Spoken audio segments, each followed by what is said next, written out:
The Plotcast podcast with the Potty Plotters. Right then, who's starting? Well, it's you, because you're odd, aren't you?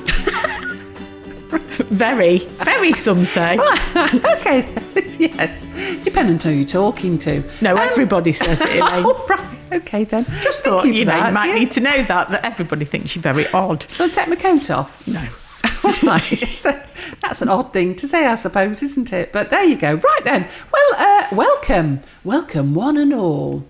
You know, if ever there is anybody out there who is listening who happens to be, I don't know what they're called really, but I think they're called compares.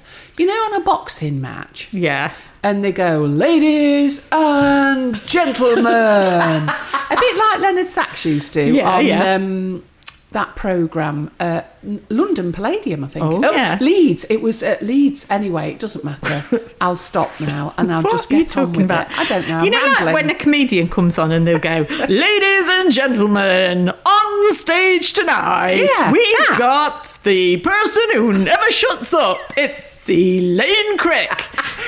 It's similar, but yeah, I would do it more prolonged. Oh, right, okay. Obviously. Of course. Yeah. Anyway, get on with this. Right, okay then. Tuned to listen to a gardening podcast. Okay, then we'll do it. And so this is episode 43, and yes, I'm still Elaine. And you're still odd, and I'm Julia, and I'm not quite as odd as you are. So how do people contact us then, Julia? Well, they can get in contact via Facebook, Instagram and Twitter, otherwise known as X now, at Potty Plotters, TikTok at The Potty Plotters, email naughtycorner at pottyplotters.uk, or you can have a look at our website, pottyplotters.uk. The Plotcast podcast with the Potty Plotters. Actually, somebody said that they had looked at our website. I'm thinking because I haven't made a note of it and mentally it's in my head. Alan and Carol Wood. Oh, yes. They are from north of our county in a very posh area, Ashford in the Water. And they sent us a message to say that they looked at our website and it made them titter. Oh, that's not Twitter. Nice. Titter. Oh. Isn't that nice? Yeah. So if you want another good laugh and you've got nothing better to do, get onto that website. Oh, yeah, we're doing another website, aren't we? Oh, a little spoof website. Well, I don't know whether we should call it a spoof, but... Oh, yes. Wax my amaryllis. Wax my amaryllis. But that's another story altogether for another day. Elaine. Yes. While we're getting distracted, I can hear it raining outside. That's not good, is it?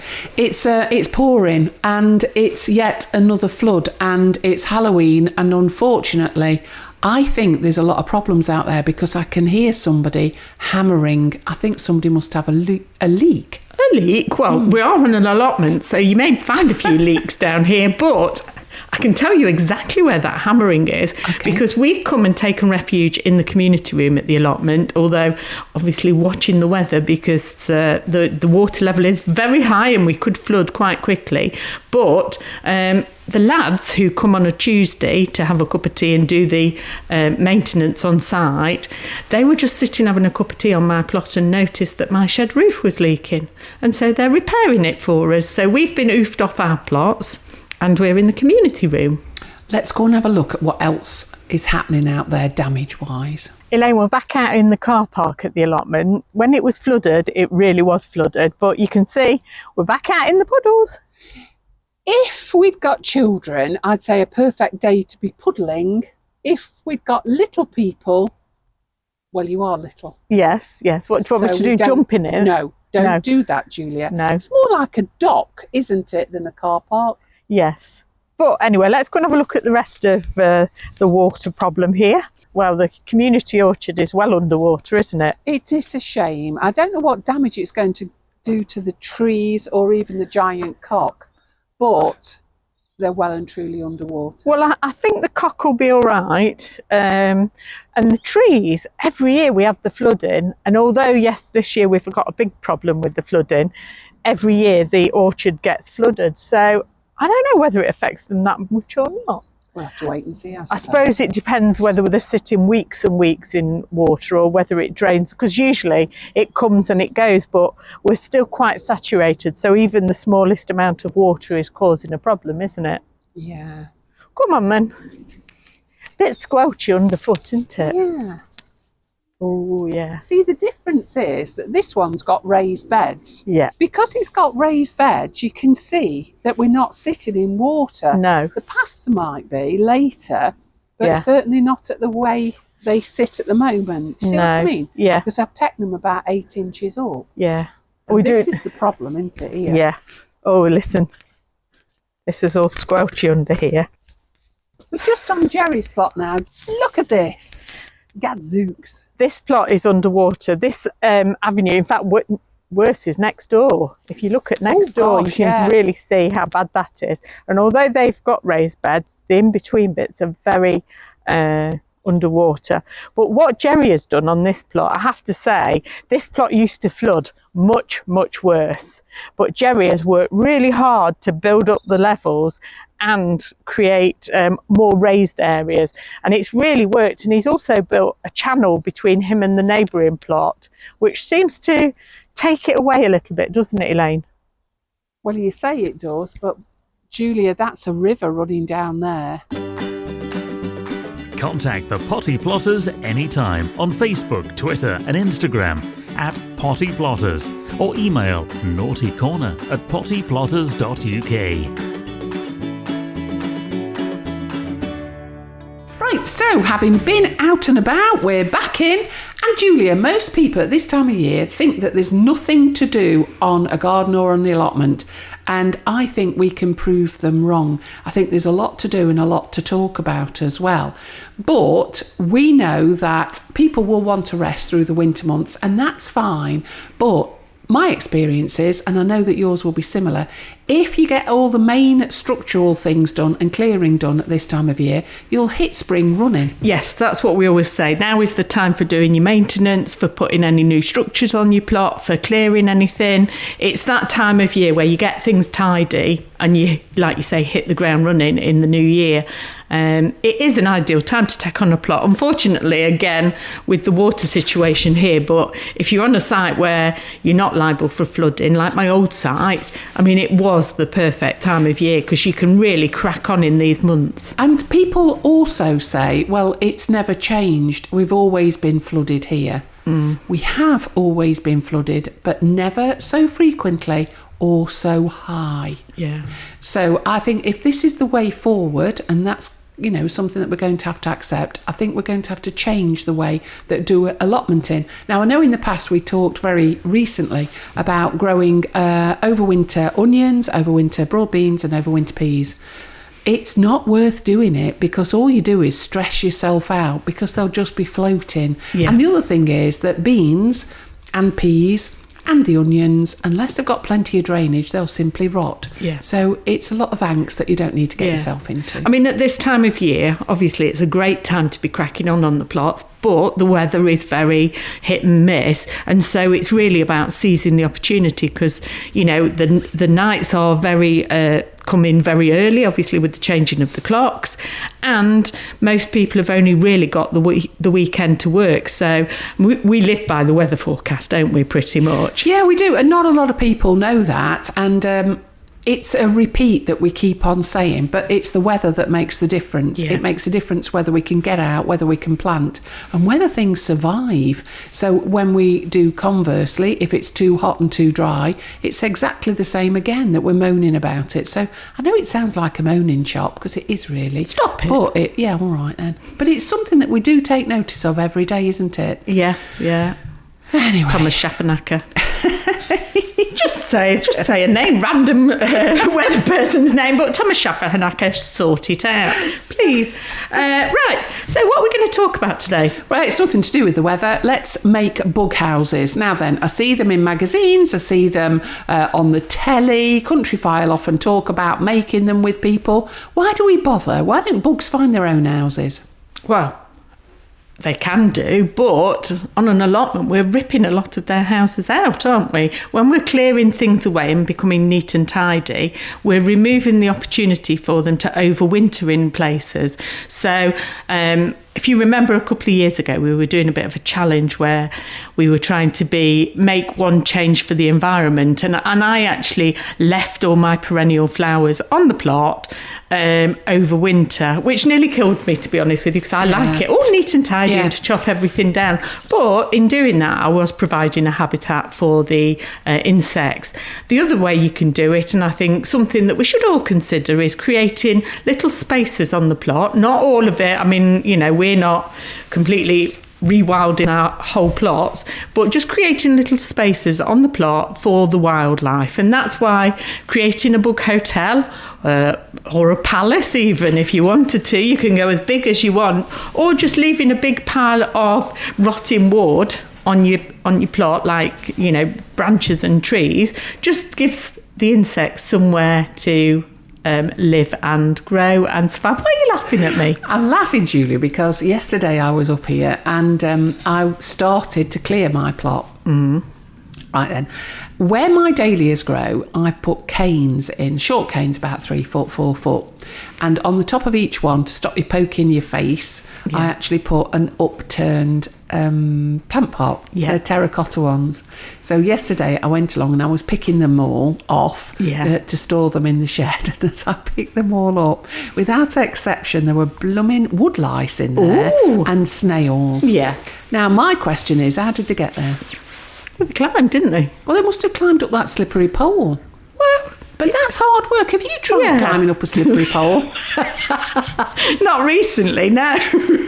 Not since I went to have a look at a fire station when I was younger, and you could go up and down the fireman's pole, but I'll leave that thought with you.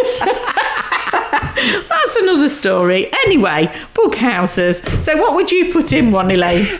Well, similar to you, I break up, as you take out the canes, a lot of the time the cane at the bottom where it's been in the soil is gone rotten or it's broken. I would take those out completely and snap them and fit them in the box, because that box, Julia, that you've got there is 6 inches by 6 inches, 7 inches deep, and 10 inches in length, something like that. So a bit like a birdhouse. Okay, and then what I would do is I'd break the canes off and stack them all in there, because solitary bees like things like that, and I've seen them on the back of your shed where you've got something like that, haven't you? And they go in there. Yeah, and they bung up the holes then afterwards, don't they? So, I mean, this is quite a small bug house.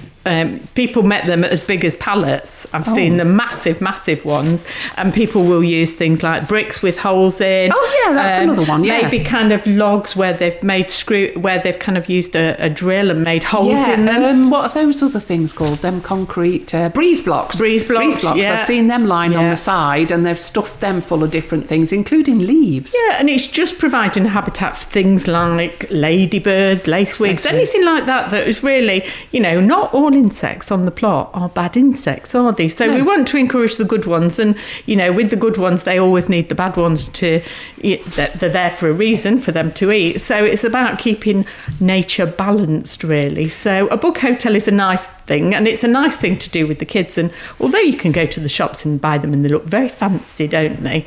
But actually, once they've been out in the garden for a while, they all look the same. And why not make them? It's much more fun. I've got some old bark in this one, from some logs that were cut up. I've also got some corrugated cardboard, and I've just twirled that up, and it just gives them that habitat. So it's quite nice, and I think everybody should make some kind of bug hotel, even if it is. You could use an old tin can, couldn't you? And just stuff that one end of it, stuff that with kind of canes and everything. Why do you Fingers, Julia, I shall never look at a bug hotel again without thinking of you and the fireman's station.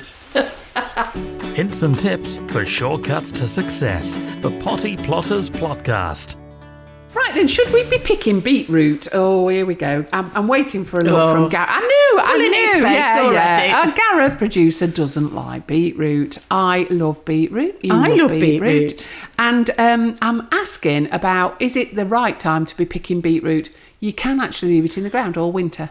I would pick it now rather than leave it in the ground, just because it's more likely to go woody if you leave it in the ground over winter. And to be honest, it's probably put on all the growing it's going to do. So what I would be doing is taking them out. And if you want to keep them, you could dry them off a little bit, and then you can store them in boxes with sand or compost, but something that's quite dry material, and that will keep them over winter. So you've not got to use them all at once, although I know that me and you would just cook them and eat them. Yeah, because it makes sense, yeah. And pickling them, that's another thing. It's so easy to do. And don't forget, if you screw the tops off and you peel it whilst it's warm, don't forget that you don't get red hands. No. It's and one of those funny things. I know you can get yellow ones and you can get white ones, can't you? But my husband said they don't taste the same. No. It's a funny old world. And I like that bright colour. I like it all over my hands. I like to go around going, oh, well, it is Halloween. I've murdered somebody. There's every chance it could happen. And also beetroot and chocolate cake. Ooh. That was funny, because he's shaking his head now at the right side of us. I mean, he would never have known there was beetroot in it. No. You cannot taste the beetroot in beetroot and chocolate cake. Yeah. But being responsible people that we are, you have to tell people that they're eating beetroot, because why, Elaine? I don't know. Don't you? Well, when you go to the toilet, if nobody's told you, you'd be on the phone to the doctors, won't you? But I think that if we'd not told Gareth, perhaps what we should have done, and there's time yet to do, 2 chocolate cakes. Is still shaking his head. It'll drop off in a minute. 2 chocolate cakes, one with beetroot in it and one without. Taste the difference. Yeah. That's a catchphrase for a supermarket, isn't it? Yeah, he's nodding again now. But I think that's what we've got time to do that before. Yeah, we have, Gareth. It's the wrong thing that you're doing. Yeah, we'll do that then.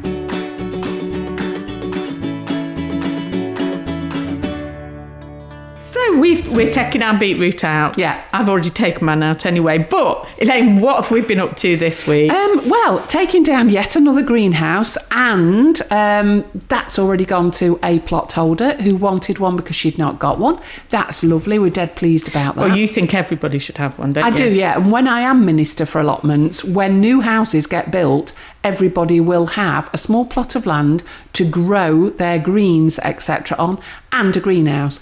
And I will be the inspector of the buildings. Okay. Yes, you're looking, Julie, because you know that I mean it. No. So anybody who's got a new build going up, yes, I'm your person. I'll come and check whether they're using them or not. Yeah. In fact, I'll probably evict people if they don't, because that's how brutal I can be. But yeah, that's what we've been doing, and also working on a community plot, haven't we? Oh, yeah. Yeah, we moved some slabs, didn't we? Yeah. Yeah. And they look amazing. So we'll be at it again this week. Yeah. And laying the slabs, we know how to do that, and laying them level, which is really important. But we've been on the grab, so we've got loads more stuff for them, because we're insisting that they have their own water supply, even though there is water on this particular site. Absolutely. It's really important that you collect water, because water costs if you're using tap water, but you don't need tap water for an allotment. So the more you can collect and harvest, and also something that we've been trying to educate them on with the project is that allotmenting really is about recycling as much as possible. So, you know, the first thing we did when we introduced ourselves to them was get yourself on them marketplaces, them Gumtrees, them all of them places where you can get free things or reduced price things and give things a new home, because it is really important to... Yeah, it is. It's good husbandry. It is. That's a funny thing to say, isn't it? Is he a good husband? Oh, mine is, yeah. Is he? Yeah. But why mine's do not we bad. say that word? I don't They know. never say good wifery, do they? No, they get slapped. Now then, in front of you... Yes, I've fetched you something from my polytunnel. I've had to... In fact, Gareth, the producer, went, my God, what is that coming out your polytunnel? And because it's grown enormous, Elaine. It has. Those Cape gooseberries that you gave me that were teeny tiny plants that I didn't really want to plant, but because you'd grown them, give them a home. They've now started producing the Cape gooseberries for you. So there you go. Because I'm not really a massive fan of them. They're okay, with but it being I'm not... Halloween as well, this is very apt. They are, actually. Because you could put these in your decorations if you've used them indoors, etc. But they are ripe, and you know I can smell them from here. stop Yes, it. I know. Now then, these have a smell all of their own. I know we've talked about them before, but they've got a flavour all of their own as well. And what's lovely is they're also called Chinese lanterns, and the reason why, they've got an opaque outer skin, and I think that they do look like a little lantern, very pretty, don't they? and you can get non-edible ones, can't you, in the garden as just plants, and they come out. I've seen them, they're like bright red. You can get them. Yeah, and these are actually just yellow. So you peel back the little. Oh, now look at that. Now these cost a lot of money in the supermarket, Julia. That's why I've carried on growing them, but I'm a bit worried because, as I say, with the floods, the water level did rise at that end of my polytunnel, and I think they're getting a bit of mildew in them, so they might all be coming out, but they're all coming to you, so you better think of something to do with them. Well, you can make Cape gooseberry jam, actually. Yeah, you can. Yeah, and they don't taste anything like gooseberries. No. These don't, and they are absolutely beautiful. And I don't know if we've ever made Gareth eat one before. Now, he's shaking his head. And unfortunately, that doesn't matter because we're in charge at the moment, Gareth. So, try one of them. No, yes is the word. My mum would have made you eat that. And I've taken after me mum. It's not horrible. I wouldn't make you eat anything if it was horrid. Eat it. Honestly, Gareth. It's so gorgeous. Ooh, was that a bit sharp? I tell you what it tastes like. It's a cross between pineapple and orange. Honestly, Julia, I just want everybody to taste them all. Anyway, carry on while I eat all these. You think everybody should be growing them, don't you? I do. And when should they start growing them, Elaine? About February, March time. Okay. And the seeds don't cost a lot of money, and they are guaranteed virtually to have a good germination. Right, but so honestly, don't sow the whole packet like you did, I which is why do, I've ended up with 3 enormous ones in my polytunnel. Everybody on site has got Cape gooseberries. But Julia, it's October, the end of October, going into November. You know, they've taken a blooming long time to get to the 6 foot of 6 foot and one hoop worth of my polytunnel. Yeah, so it's worth doing. It's a pity that people in here just don't eat them. Contact the Potty Plotters anytime on Facebook, Twitter and Instagram at Potty Plotters, or email naughtycorner@pottyplotters.uk. Elaine, we've had a question. We've had a question from Peter Marfleet again. Oh, right. And he said, loving the podcast. Oh, he does listen, yeah. And always smile when I hear my questions on it. I've got another one for you, if that's okay.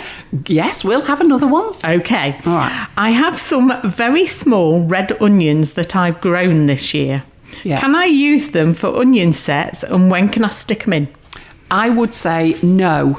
And I would say no because I don't think they'll grow as onion sets because they are just small red onions. So what I would say is eat them instead. And get some proper onion sets, because the onion sets have been through the process, and that makes a lot more sense. But to be quite honest, Peter, I'm going to move you away from onions. Why not try shallots?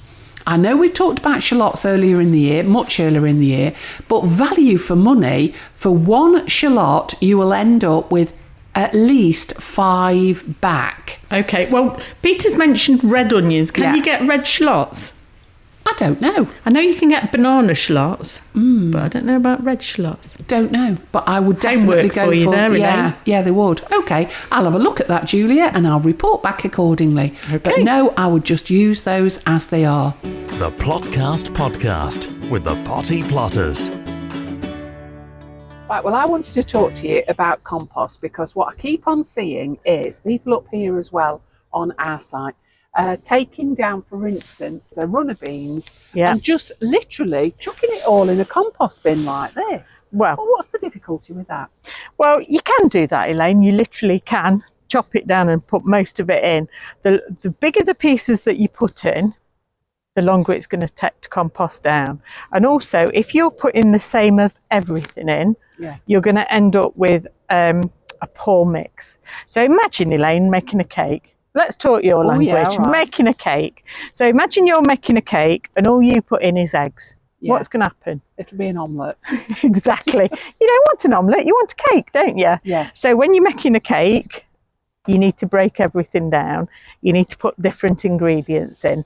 So we could put the cuttings from the runner beans in, and all I've got here, I've got an old dahlia that I'm chopping down. Now, I could just shove that in like that. Yeah. But actually, to increase the composting process, I chop it down into pieces. And that will help it Compost down. down earlier. Yes. Okay. So, and this is classed as a green. So anything that you're pulling out your plot at the moment is a green. Anything that's like this is a green. Yeah. And you can really use it to make yourself some compost. And making your own compost, brilliant.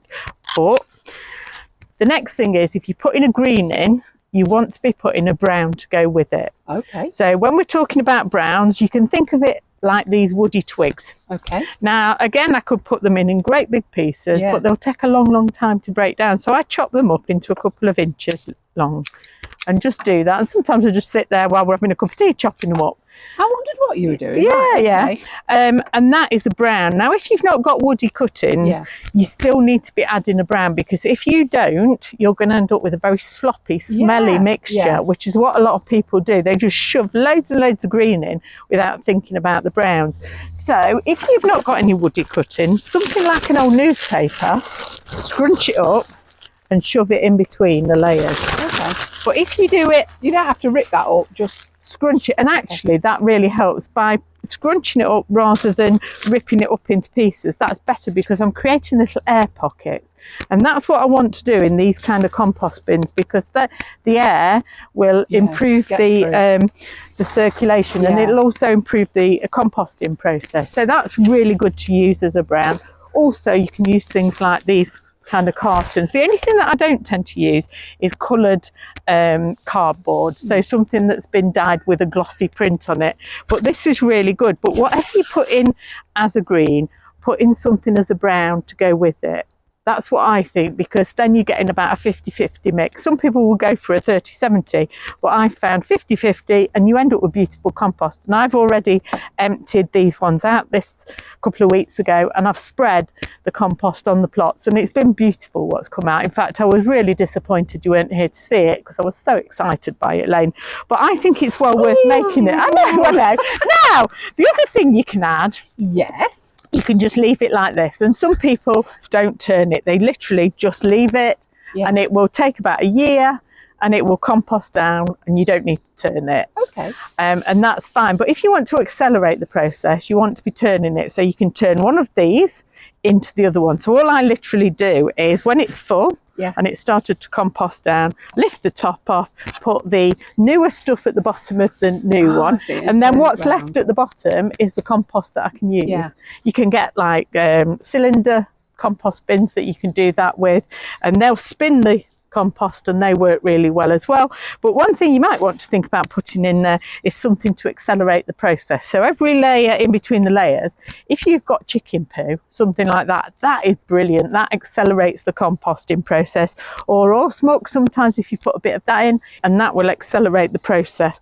But it will do it naturally. It just depends how quickly you want it, how many of these bins you want to have on the go. I think you're not very keen on composters on allotments, are you? Because we've seen a lot of bad composting. Yeah, that's what I don't like to see, because people automatically put 3 pallets together and think that the Monty Don, in that it's going to break down straight away, because they don't know enough about making their own compost. So they don't know about layers, and I've seen them literally take the row of beans down, literally shove it all in, put the top on, and hope the all disappear. Yeah, and what happened now, I mean, we've seen it, people almost chop trees down and just leave them on a pile and expect they will compost down, but you'll be waiting years and years and years for it. So some things to look out for. If you've got a really sloppy mix in there, that means you've got too many greens. So all you've got to do is add some browns. That is the easy way to do it, and just fork it through, and that will improve it. One thing you need to be conscious of in the summer particularly is they get too dry. Now, if they get too dry, they tend to end up with ant problems. So in which case then I would add some water. So I get my watering can and just water it in there. And that kind of, adds some moisture to it and helps break it down a bit more. But it's not complicated. It really is as easy as making a cake. Top-notch advice, no Latin included. The Potty Plotters Plotcast. Julia, have you got any hints and tips? No. You have, my friend, because I saw you. I was watching you. The other day. That's just reminded me. We had T-shirts on the other day when we were on the allotments. It was this week. Yeah, it was that warm. So yes, hint and tip about dahlias. Is that what you want to talk about? I do want to talk to you about dahlias. What were you doing and how did you do it? So what I was doing was I was cutting down my dahlias. I'm a little bit concerned because that area of my plot has been underwater, but they were quite healthy. It's a bit of a risk, but I can't be bothered, in all honesty, to take them out. And I'm going to do what I normally do. So what I'm doing is I'm chopping them down one at a time. They've all been caught by the frost. I'm chopping them all down, and all of the foliage is going in my composter. Okay. And then as I've chopped it down, because I can see where it is, I'm then using the contents of my composter to cover the ground where the tuber is, and that will stay covered over until spring when I move it back so I can see the new dahlias emerging. So you've tucked them up and keeping them warm for winter. Yeah, and made use of compost and making compost from them. So win-win. That's a lot of compost in one sentence. I know. Well, thanks everybody for listening, and we will be back again next week, and we'll be doing more of what we do, which is talking, and we're going to be talking next time about your asparagus. I've been and had a look at it this morning. I love it. Well, I'm glad that you do. I do actually, but I prefer talking than growing asparagus. I can do more. You can definitely do more than that. In fact, do you ever stop? Do you stop at night time? No, do you I'm stop always in thinking sleep? at night, no. Always thinking, and probably talk in my sleep as well. Things I've got to do. Lists. I do like a list. Yeah, and an idea. Stop it. The Plotcast Podcast with the Potty Plotters is an Amberland Media production.